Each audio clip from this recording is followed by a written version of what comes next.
The recent X-Men '97 revival series was absolutely incredible, and it was also a fantastic way to reignite interest in the X-Men franchise. But something that's really cool about the X-Men is that every single animated show they've made about them have all been really good. The '90s show is of course a classic. Wolverine and the X-Men was great. Even the X-Men anime made by Madhouse, which not that many people talk about, was pretty good story-wise and really good animation-wise. The X-Men as a concept seems to excel when it's adapted into animation. And another great example of that is the early 2000s show X-Men Evolution, a show that lasted 4 great seasons and reimagined the X-Men stories as a high school drama, taking the group back to their roots as teenage superheroes and adapting many different story arcs and characters throughout its run. However, there were many other planned ideas and characters that they wanted to use on the show, but that couldn't happen for different reasons. So let's take a look at Evolution's very interesting production history, early concept art, and rejected ideas that we never got to see. During the late 90s, Fox began developing the first live-action film adaptation of the X-Men, and around that time, Marvel started shopping around the idea of making a new X-Men animated series to different networks, in order to tie in with the upcoming movie and its relevancy, with Kids WB ultimately picking up the show. Executive producers Rick Ungar and Avi Arad later brought in writer Robert N. Skur, who had actually previously worked as a series writer on the 90s animated series, and he had also written a script for a potential X-Men movie back in the early 80s. His script was eventually read by Avi Arad and he liked it, but at that time, the prospect of a live-action X-Men movie was still in its infancy. Arad never forgot about Skur's screenplay though, so years later he brought him in to conceive an entirely new series that could easily distinguish itself from the highly successful 90s show. Kids WB already wanted the show's cast to be mostly made of teenagers and have it set in high school, since they were mainly producing that type of shows, which tried to capture a young demographic. To Evolution's writers and producers, this seemed like a great opportunity to take influence from the X-Men's classic Silver Age period, where they were mostly teen superheroes. So they decided to combine that idea with many different concepts from all over the X-Men mythos to create a reimagining of the group framed through the lens of a high school drama, taking stylistic cues from other similar contemporary shows such as Buffy the Vampire Slayer or 90210. They also conceived the show as an opportunity to focus more on the relationships between characters and smaller, more personal stories. It's something that I really appreciated since it gave the show's characters more three-dimensionality, and one of the best aspects from the show was seeing how these young characters came into their own, their struggles in accepting themselves and being accepted by the world at large, and how much they developed throughout the seasons. It was great. The X-Men start just as a secret group in the beginning of the show, since the world hadn't learned about the existence of mutants yet, and later as the stories progressed, we even got to see how they are revealed to the world and the immediate controversy that causes. This is also why they chose to have the X-Men attend 2 schools during the series. They went to the Xavier Institute to learn how to handle their mutant abilities, and they also went to Bayville High School for academic learning. But in a narrative sense, going to normal high school served to add tension into the show, since it forced the X-Men to hide their secret and be aware at all times. Having that fear of mutants being revealed to the world and complicating everything was a main driving force behind the concept itself for the series. Robert N. Skur detailed all this in an interview he had with conventionalrelations.net, where he also revealed that the original title of the show was going to be X-Men Children of the Atom, but this had to be changed because Kids WB didn't want to use the word children in the name. They later changed this to X-Men Ground Zeroes, but they ultimately decided on the name X-Men Evolution. Skur was involved with the early development of the series, but he later had to leave the project because he was also working on another animated series called Action Man around that time. Kids WB eventually hired the great late Boyd Kirkland to effectively serve as X-Men Evolution's showrunner for its first 3 seasons. Kirkland was a legendary producer who worked on many different Marvel and DC animated projects throughout his career, and he was one of the main people responsible for Evolution turning out so great. In an interview with Marvel Animation Age, artist Stephen E. Gordon described how during the late 90s, both him and Boyd Kirkland were working on revamping the failed show Avengers United They Stand. But after hearing that the show wasn't going to continue, Kirkland landed the job as showrunner for X-Men Evolution and hired Stephen E. Gordon as the lead character designer, who gave the show its distinct art style and visual aesthetic. In that same interview, Gordon described how they paid respect to the classic Jack Kirby era of X-Men comics by originally giving the X-Men suits their iconic yellow colors from the Silver Age. These are early designs for the X-Men, and, as we can see, the yellow really does give them a classic Silver Age vibe that I personally really like.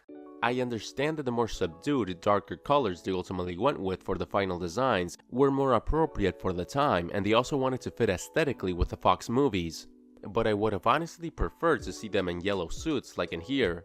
Storm was also initially going to have a white suit from the comics. They also considered giving both Kitty Pryde and Rogue masks. And as you can see, Spike was initially named Armadillo and also had a different hairstyle. Spike was an original character created to diversify the main lineup. And, according to rumors, Iceman was actually meant to be the last member of the main roster, but they replaced them with Spike to add diversity. And Iceman still ended up appearing in the series starting from season 2. Stephen E. Gordon revealed another fun fact about a design from the show in his interview, saying that if they could have gotten away with showing Mystique nude like in the Fox movies, they would have done it. But network executives obviously couldn't allow them to do that, so they gave Mystique a unique design for season 1. However, they didn't really like this rushed design they had made, so Mystique was later redesigned for season 2. This isn't the only example of the show being influenced by the Fox movies. Boyd Kirkland mentioned during an interview how kids WB really liked the scenes in the Fox movies where they would pan across the Xavier Institute and showcase many different random mutants used as minor background characters, and they wanted the show's crew to implement that into the series. Because of this, they decided to expand on the show's cast by introducing new recruits onto the X-Men, such as Iceman, Jubilee, Wolfsbane, Sunspot, Boom Boom, and many others. This would be done to appease network executives, and it would also serve to show that some time had passed in-universe between season 1 and season 2. Kirkland also explained how kids WB weren't happy with how some of their shows at the time, such as Batman Beyond, were becoming increasingly dark and violent, making it difficult for them to capture a kid audience, which was their target demographic. As a result of this, they really restricted the amount of visual violence they allowed to show in the first season of Evolution. After season 1 aired and proved to be a success, they were gradually given more freedom, and by the end of season 2, they were even allowed to start having more serialized episodes and a heavier focus on continuity, with them now focusing on the ramifications of mutants being revealed to the world. Kirkland also said that the reason why the romantic relationships between the characters felt underdeveloped and were only hinted at was because the network actually restricted those kinds of storylines, since they felt like their target demographic of 6 to 10-year-old boys would find that stuff quote-unquote icky and would be interested in it. And this is kind of ironic because most fanfiction material about the show is just fans shipping characters together, and you have to admit that a teen drama series is a format that easily lends itself for romantic subplots. This show was heavily character driven, making you interested both in how the larger overall story arc would develop and also in the development of each individual character and their relationships. The character work and general world building was one of the best parts about the show. They did a great job in reinventing classic characters from the comics to make them fit into the show's alternate universe and introducing them in an organic way, like introducing Senator Kelly as the high school principal or Hank McCoy as a teacher at the school, and how their story arcs grew in complexity and depth as the show advanced, and were allowed to tackle more mature subject matter like discrimination or alienation more directly, with stuff like Hank McCoy fully turning into Beast, or Spike having a secondary mutation that altered his physical appearance, and how that affected them psychologically, directly addressing Scott and Jean's growing romantic feelings for each other, or Director Kelly becoming progressively more bigoted towards mutants as they were revealed to the world, and how that revelation affected all characters. This was one of the most impactful and well-written developments in the series, since we actually got the chance to see how their lives were before and after the world knew of the existence of mutants. As the show grew in complexity and was allowed to explore more mature themes, they also got the chance to craft bigger storylines which were larger in scope than their more personal stories. The biggest story arc they tackled was the awakening of Apocalypse, and his plan to activate the latent X gene on every human on Earth. This was an awesome storyline of the show that gave us a genuinely menacing and imposing version of Apocalypse. The show even killed Mystique, Magneto, Storm, and Professor Xavier, only to later resurrect them as Evolution's version of the Four Horsemen of Apocalypse, which was insanely cool. Of course, one scene that a lot of you might remember from this final story arc happens in the very last episode of the series. The X-Men are gathered in Xavier's Institute, with the professor talking about how he was able to briefly see into their future after being psychologically linked with Apocalypse, teasing many potential storylines that might have taken place in the Evolution universe after Season 4. I saw my X-Men grow and change. And of course, I saw that some people never change. As Stephen E. Gordon explained, by the time they started production on Season 4, they already knew that it would be the last season. So for its final episode, he said that they were looking for a way to wrap things up visually and also story-wise. This is why they give us a glimpse into what these characters seem to be naturally growing into. They showed us the future X-Men, sporting new black costumes partly inspired by the Fox movies and the Ultimate Comics, with the lineup comprised of Cyclops, Iceman, X-23, Nightcrawler, Beast, Kitty Pryde, Rogue, Storm, Boom Boom, Havoc, Angel, Gambit, and Colossus. And it's really awesome they included those last two, since if you remember, Gambit and Colossus were used as sort of villains on the show initially. Allegedly, the show's writers wanted to add both of them onto the X-Men's lineup much sooner, but they felt like they already had too many hero characters and things weren't really balanced, so they opted to add both of them as Magneto's acolytes instead. From the start, they already planned to eventually turn them into good guys, and this was alluded to in an episode of Season 4, where we actually saw Rogue teaming up with Gambit, and Colossus also teamed up with the X-Men to defeat Apocalypse. So it was really nice they eventually showed these characters as full-on X-Men in the future. Professor Xavier's visions also teased many other ideas they had considered, such as having the Brotherhood of Mutants start working with S.H.I.E.L.D. as a government-sanctioned mutant group called the Freedom Force. They also showed a squad of Sentinels preparing to attack, possibly being led by Nimrod. Magneto would have apparently reformed and begun to work alongside the X-Men, with him becoming a teacher for the New Mutants. And, most notably, they teased Jean Grey being possessed by the Phoenix Force, quite possibly the most iconic X-Men storyline they didn't get to adapt on Evolution's run. When asked about this, Boyd Kirkland said that they didn't get to do any serious development work on a possible Season 5, but they did sketch an outline for the Phoenix storyline to present to the network, and help them visualize what a Season 5 would look like if they decided to renew the show, but they ultimately passed on the idea. Now, besides these ideas that were directly teased on the show itself, Stephen E. Gordon also made some concept art for characters that never ended up appearing on the series. One of them was Psylocke, and it's been said that if she had appeared on an episode, she would have been portrayed as an agent of S.H.I.E.L.D. Gordon also made concept art for how Emma Frost would have looked like in Evolution, with her possibly being introduced as a member of the Inner Circle. And lastly, Mr. Sinister is another character that Evolution never got around to, which is a legitimate shame since he's one of the X-Men's coolest villains. Boyd Kirkland has stated that while his name did pop up during the show's production, they didn't want to focus on too many high-profile villains at the same time. After they wrapped up the Apocalypse storyline, however, they likely would have adapted him for Season 5, and it's a real shame we never got to see that. Kirkland also described in an interview a potential episode idea he wanted to explore, which would have focused on how Professor X lost his legs and how he first met Magneto. It apparently would have been different to how it happened in the comics, since Kirkland didn't like that version of the story.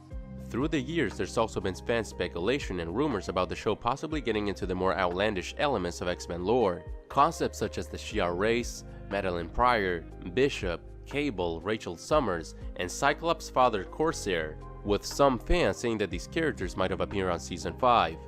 However, in that same interview with Boyd Kirkland we've been talking about, he made some comments that dispute this, since he said that they wanted to keep Evolution as grounded and realistic as possible. So I doubt that we would have seen too many fantastical elements like space adventures and time travel had the show continued. Unfortunately though, we weren't able to actually see these ideas come to fruition since the show wasn't picked up for a 5th season. But after seeing this potential future, one has to wonder, why was X-Men Evolution cancelled? Well, we've never had a concrete answer from any Kids WB insider, but a lot of things have been said on the subject. There's been rumors that the show faced financial problems near its final seasons. It's also been speculated that Kids WB simply allowed the show to reach 52 episodes in total, which would allow the show to be syndicated from then on. But during the interview with Robert and Skirt that we discussed previously, he was directly asked why he thought the show was cancelled. But given that he only worked on the early stages of the series, only Kids WB executives could truly reveal that information. In his opinion though, he said that it very likely could have been a response to how Nickelodeon's line of programs had such strong ratings that they were taking away much of the young audience that Kids WB was trying to reach. They simply couldn't compete against Nick, Cartoon Network, or Disney Channel, something that probably led to them making more conservative business decisions in regards to their programming. After X-Men Evolution was cancelled, the channel didn't really continue picking up new original shows, and only a few years later Kids WB would eventually be moved to the CW, where it was rebranded as the CW for Kids, but it was very short-lived. Still though, despite the series not being able to continue and realize these great ideas that they had for the show's future, we should still be thankful that it lasted for as long as it did. 52 episodes is a lot more than other great shows got before they were ultimately cancelled. X-Men Evolution had a really great run, all things considered. It was a fresh reimagining of the X-Men mythos that had fun with its concepts, while still remaining true to the spirit and themes of its original source material, with it leaving a mark on the comics themselves. For example, X-23 was originally created for the show, with her later being introduced into the mainline Marvel comics, and the character has gone on to become one of the most popular newer mutant characters that have been created in the last 30 years. With her even taking up the mantle of Wolverine in the comics after he died, and in the movies she of course had great appearances during Logan and Deadpool and Wolverine, where she was played by Daphne Keane. So Marvel got one of its most well-received modern heroes all thanks to X-Men Evolution, and this long-lasting legacy should be a testament to just how much thought and care the show's staff put into their conception of the X-Men mythos. Before the MCU, most of the Avengers-related characters like Iron Man or Black Widow weren't very popular at all, and could only be considered as B or C-list characters at best. Marvel's most popular characters were, by far, Spider-Man, Hulk, and also the X-Men, who were arguably considered the most popular set of Marvel characters at one point, especially during the 90s. And despite Marvel's recent track record in the movies, I'm still very curious to see the X-Men return to the big screen and them getting the spotlight again. With all that being said, tell me, what do you think about X-Men Evolution? Would you like to see it get revived in some way in the future? What rejected ideas they never got to do would you have liked to see? Personally, I would have loved to see X-23, Colossus, and Gambit finally join the X-Men, and seeing Mr. Sinister in the show's world would have been awesome. But what other villains would you have liked to see in Evolution? Let me know your thoughts in the comments below, and as always, thank you so much for watching.